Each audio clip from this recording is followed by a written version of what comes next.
Now, GBV remains an epidemic in the country. Government says society as a whole needs to play its part in ending the scourge. You at home might be asking what collective efforts are actually needed to end this. Well, let's get some input from a board member of the GBV Response Fund, as well as the founder and director of the Masimanyane Women's Rights International. That's Dr. Lesley-Ann Foster. Dr. Foster, good morning and thank you very much for your time. You know, currently most data indicates that we're nowhere near winning this GBV battle. I'm actually reminded of President Ramaphosa's statement ahead of the launch of last year's 16 days of activism against the abuse of women and children.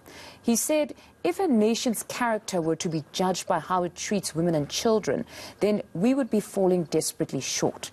Is that our reality in May 2022? It absolutely is. We are falling short. I think the problem what we face is that we are still focusing on victim support, and that's after the incident of violence has taken place. Not enough work is being done on prevention. Not enough work is being done on changing the social norms and the behaviors within society. A lot of work is about, attending to rape victims, rape survivors, domestic violence and so forth. But we're not doing that really hard work, the deep work of changing the way women and girls are viewed in our society. And it's a long process to do that because we have to train a lot of people to do it. But that's not shifting. And our efforts now have to focus on preventing the violence before it actually happens. So then you're saying, if I'm getting what you're saying, is that it really is because it seems government wants the easy wins then, because it's far better to deal with the victims, like you say. But there's clearly a lot of work that needs to be done if we're going to talk about the perpetrators themselves and how we bring an end to violence as a whole. So what exactly in practical terms would need to be done to ensure that we eradicate the scourge? Well, I think there's a lot being done at the moment. Let me put that down because we've never had as much input from the state and from civil society as what we have currently. We have a national strategic plan on gender-based violence that gives us 6 pillars. And this is the first time that we working on areas other than victims. So we have leadership and accountability in the first one. And we're seeing the leaders within government and within civil society coming up, meeting that challenge of providing leadership and improving accountability. It's not there yet, but it is something that started. So the National Strategic Plan has been rolled out into provinces, and currently we're also rolling the strategic plan out at district and municipal level. So that's a start, okay? But the start really has to incorporate the element of prevention, which is education of communities and getting communities to shift perspectives. Shifting perspective is a very, very big task. Changing the attitudes and behaviors, teaching fundamentals like respect and upholding the dignity of individuals. That's a very big task. So we're doing a lot of work.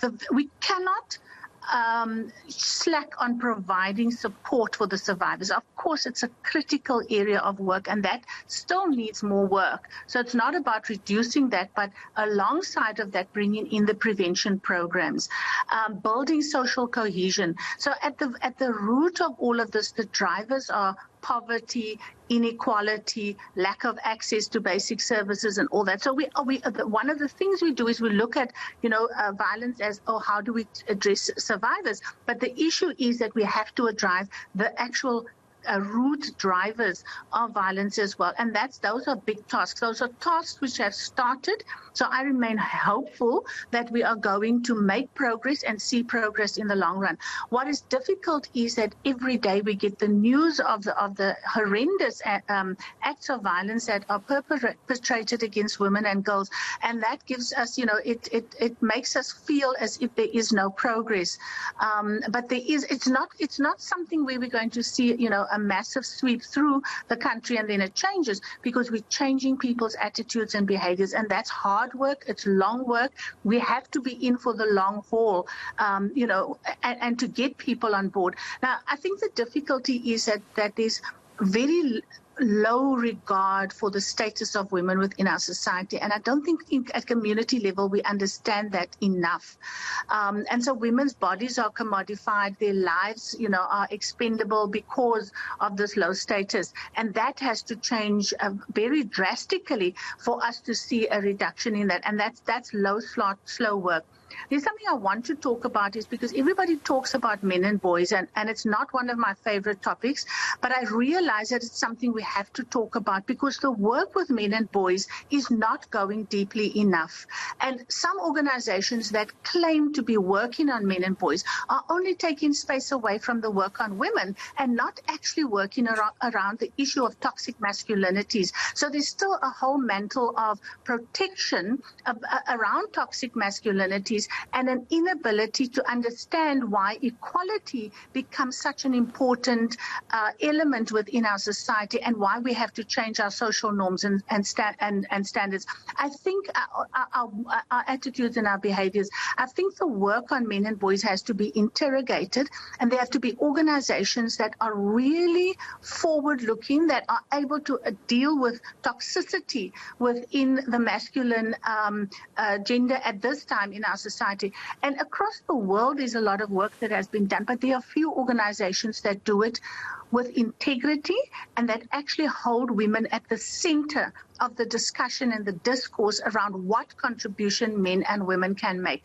So the issue of the power imbalance in our society, the issue of patriarchy never actually gets tackled because it's not done with the intention of actually improving the status of women within our society. Mm-hmm. Those are very deep fundamental issues.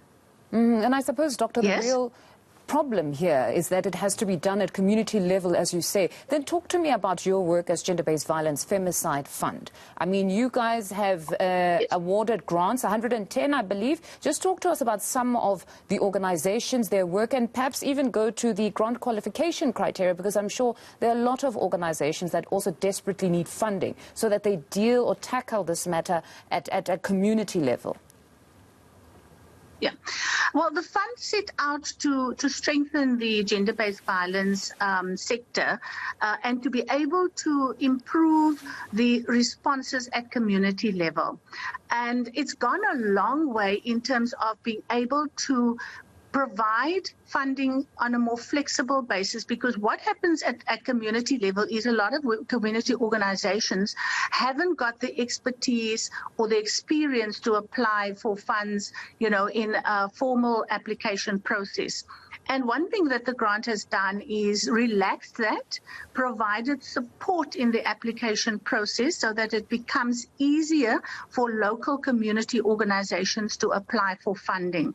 And it's been quite successful in that. It's tried to hold a bit of balance in being able to give, larger organizations that have greater impact a bit of funding, but it has worked quite strongly to get community organizations to be able to apply for the funding. And that's been one of the struggles, but also one of the successes of the fund is that it has been able to reach, more women's groups on the ground. They looked at, and this was very important, we looked at the actual statistics around where there were higher levels of gender-based violence.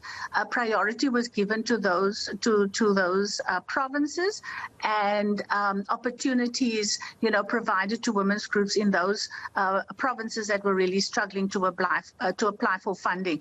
It is a fairly new fund, having only been started in February last year, and it has had, to put all the fundamentals in place and so forth. But there are robust discussions, there's civil society engagement in the fund, to ensure that we actually meet the needs of the people on the ground and that we respond to what women have been asking for in the country. All right. No, hopefully more people will actually donate to the fund so that you can disperse those funds to those community organizations. Thank you very much. That's founder and director of the Masimanyane Women's Rights International, Dr. Lesley-Ann Foster.